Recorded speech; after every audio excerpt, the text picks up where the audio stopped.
Hey, what's up? Welcome back din sa ating Child with Some Balls TV. Alright, so tayo nagbabalik ulit mga babayan at ngayon ay pag-uusapan natin ang video mula sa channel ni Sir Romiel TV.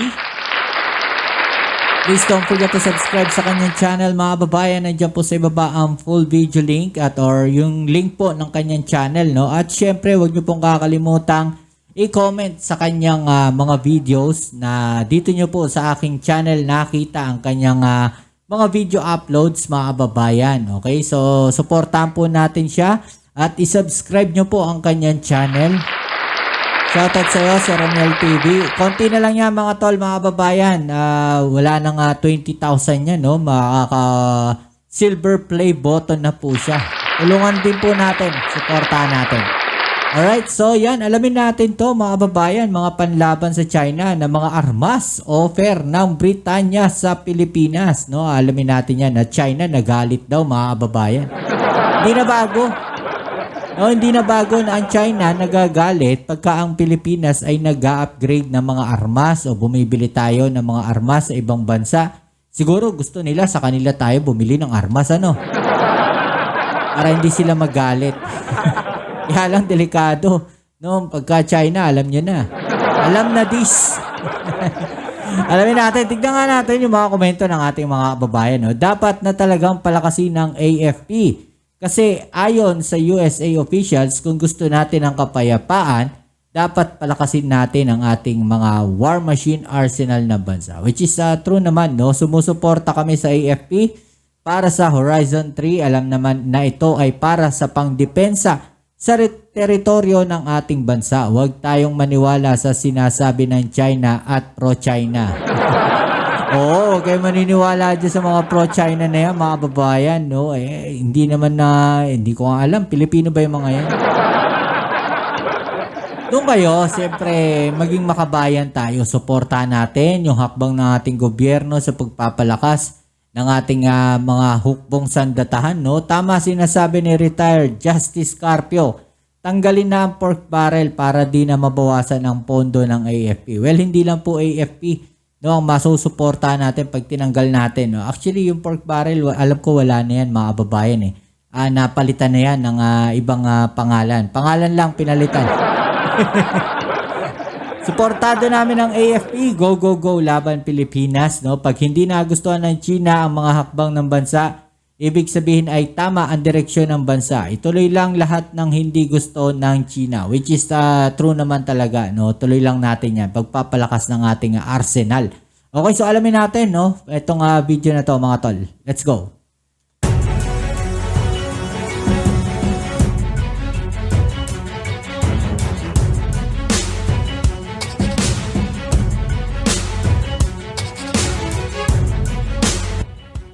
Sa kasalukuyang AFP Modernization Program, nagpahayag ang Department of National Defense, pati na rin ang matataas na opisyales ng hukbong sandatahan na makikipagtransaksyon na lamang sila sa mga bansang pabor sa Pilipinas at kapareho ang paninindigan na labanan ang mapangaping gobyerno ng China, lalo na sa pinag-aagawang teritoryo sa West Philippine Sea.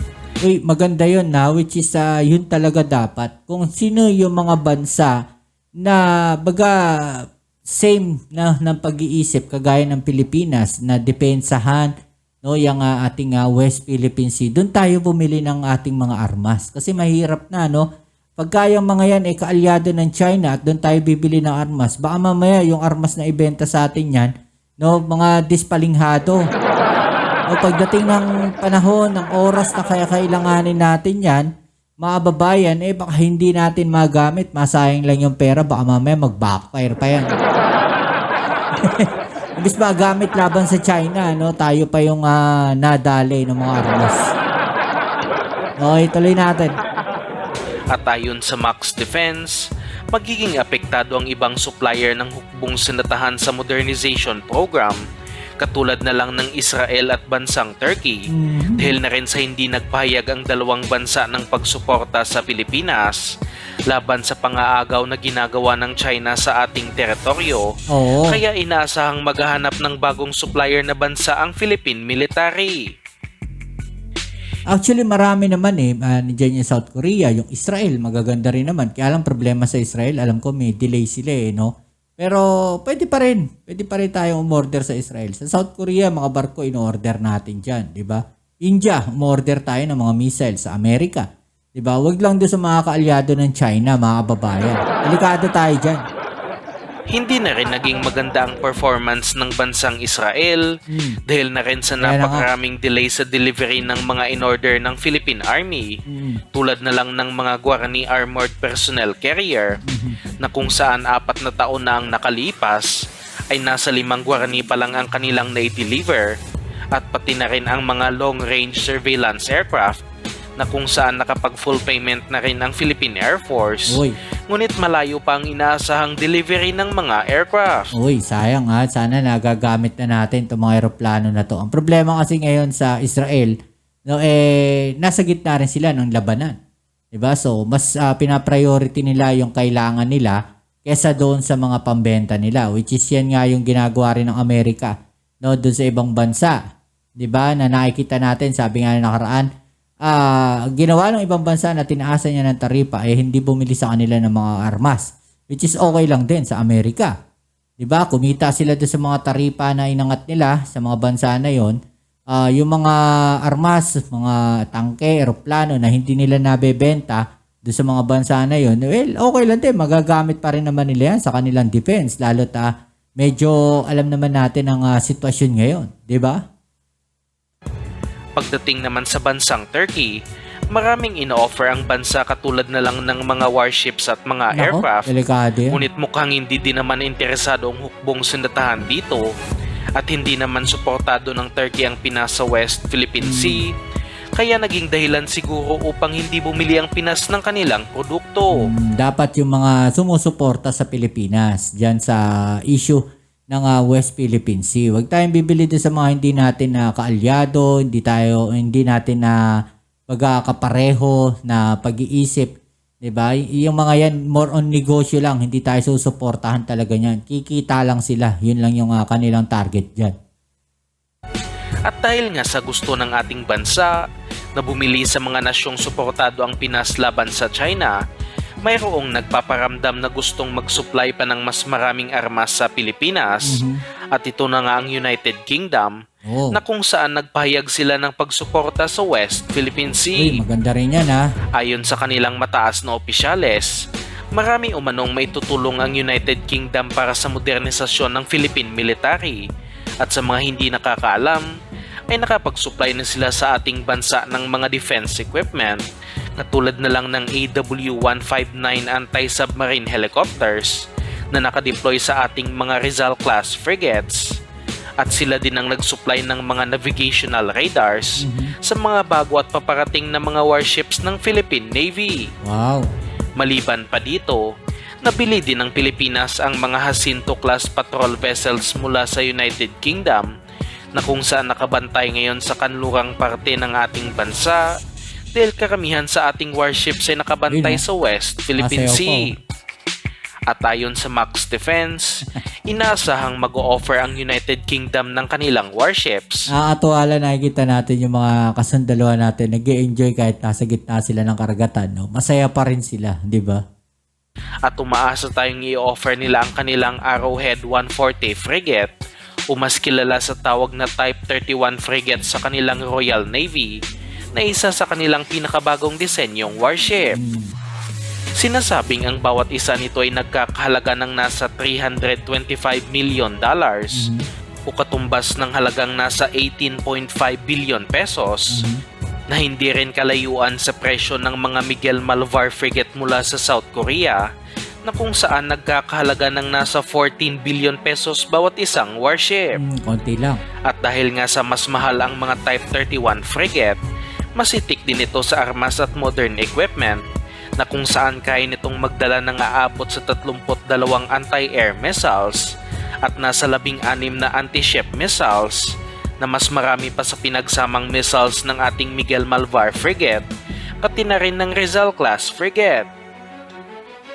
Napakalaki din ito dahil may haba itong nasa 138 meters At pati ang katabing bansa nating Indonesia ay napabili din ng dalawa nito sa United Kingdom, kaya hindi imposibleng bilhin din ito ng ating bansa. Maliban sa warships, pinagkakainteresan din ng Philippine Air Force ang mga Eurofighter Typhoon fighter jets ng United Kingdom na kung saan isa sa pinaka-advanced na multi-role fighter sa buong mundo at isa din sa may pinakamahal na presyo. Yung China, no, medyo allergic sa salitang typhoon, mga kababayan. Sigurado aalmahan na naman nila to kasi may typhoon dun sa kanyang pangalan, no. Sinasabing ang bawat isa nito ay nagkakahalaga ng nasa $117 million Wow. o nasa 6.7 billion pesos at hindi ito makikipagkompetensya sa mga naunang offer tulad na lang ng F-16 Vipers ng Amerika dahil ibang aerial wing ng Air Force ang gustong bumili nito. Ang 5th Fighter Wing ng Philippine Air Force ang gustong bumili ng mga fighter jets tulad ng mga F-16 o hindi kaya mga KF-21 ng South Korea. Samantalang ang nagka-interes naman sa mga Eurofighter Typhoon ay ang 15th Strike Wing ng ating Air Force na responsable sa air support at airstrike missions. Ayon sa Max Defense, Grabe, ngayon lang natin nalaman na may mga parte-parte pa pala yan, no? Bukod doon sa Philippine Air Force lang na alam natin na isang buo lang, no? May kanya-kanyang, kumbaga, may kanya-kanyang department pa sila. No, may mga nakatoka sa kanila kung ano yung mga gagawin nila. 'Di ba? Meron parang may mga strike group, merong mga support lang, support and strike group. So may mga ganun pa pala sila. gustong gamitin ng 15th Strike Wing ang mga Eurofighter Typhoon bilang panlaban. O pagka ganun, mga kababayan, maraming eroplano talaga ang kailangan natin, di ba? At the same time, alam nyo, para hindi masayang itong mga eroplano na to, gamitin natin sa pagpapatrolya, no, dyan sa West Philippine Sea at panghabol doon sa mga barko ng China na pumapasok sa teritoryo natin. Pwede yan. Laban sa mga warships ng China, pati na rin sa kanilang mga artificial islands sa West Philippine Sea. Dahil kaya nitong magdala ng aabot sa 6 na anti-ship missiles, pati na rin mga long-range na cruise missiles. Wala pa tayong balita sa ngayon kung handa bang magpautang ng United Kingdom para sa mga fighter jets na ito, dahil hindi biro ang nasa 6.7 billion pesos na presyo sa bawat isang Eurofighter Typhoon, at hindi ito kakayanin lamang ng budget ng Philippine government. Mayroon pang inaasahang ibang offer tulad na lang ng mga air defense system, ngunit sa ngayon ay umaasa tayong ikukonsidera ng Philippine Navy ang mga Type 31 frigate upang mas mapalakas pa ang pangdepensa sa ating territorial waters. Hindi naman nagustuhan ng China ang pagsuporta na ito ng UK sa Pilipinas, at nagbabala ito sa bansa sa panggugulo umano nito sa West Philippine Sea. At dapat na huwag makialam ang United Kingdom sa sigalot na ito. Ay talaga yun nanggugulo sa West Philippine Sea, mga kababayan. Ano masasabi nyo dun? No? Wala naman silang pakialam kung mag-upgrade ang Pilipinas, ang Philippine Air Force, ang Armed Forces of the Philippines, ng mga armas, di ba, yung Philippine Navy. Wala silang pakialam dyan. Yan ang problema sa China, mga kababayan. Lahat ng gagawing upgrades ng ating bansa ay pinakikialaman nila. Diba? Yun ang problema sa China. Tayo hindi naman tayo nakikialam kung nag-upgrade sila o gumagawa sila ng mga bagong barko nila. Nagugulat na lang tayo, may aircraft carrier silang bago. Diba? Hindi naman tayo nakikialam dun. No? So, ang problema sa China, pinapakialaman nila tayo. Yung internal affairs ng Pilipinas, pinakikialaman nila. Yun ang problema.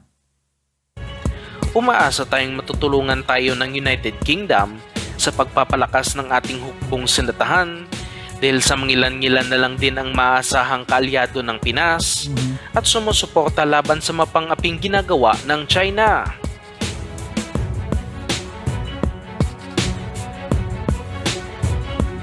Alright, so yan mga babayan, no? Anong masasabi niyo dyan, no? Marami talaga mga bansa ang gustong sumuporta sa ating upgrades, no? Lalong-lalo na doon sa mga horizons na proyekto ng Armed Forces of the Philippines, di ba? Maganda po 'yan para sa ating capacity, no, sa pagpapatrolya, pagbabantay at depensa ng ating bansa. Laban nga lalong-lalo na dito sa China dahil alam naman natin no, napaka-agresibo at kung meron mang makakalaban sa isang malaking gera ang Pilipinas ay walang iba kundi ang China, mga kababayan. Okay, so ano masasabi niyo dyan? I-comment sa ibaba ang inyong mga opinion at atin yung pag-usapan. Alright? So yan, muli, kita-kits tayo sa ating next video upload. Don't forget to subscribe sa channel ni Sir Romiel TV. Alright? Peace. I'm out.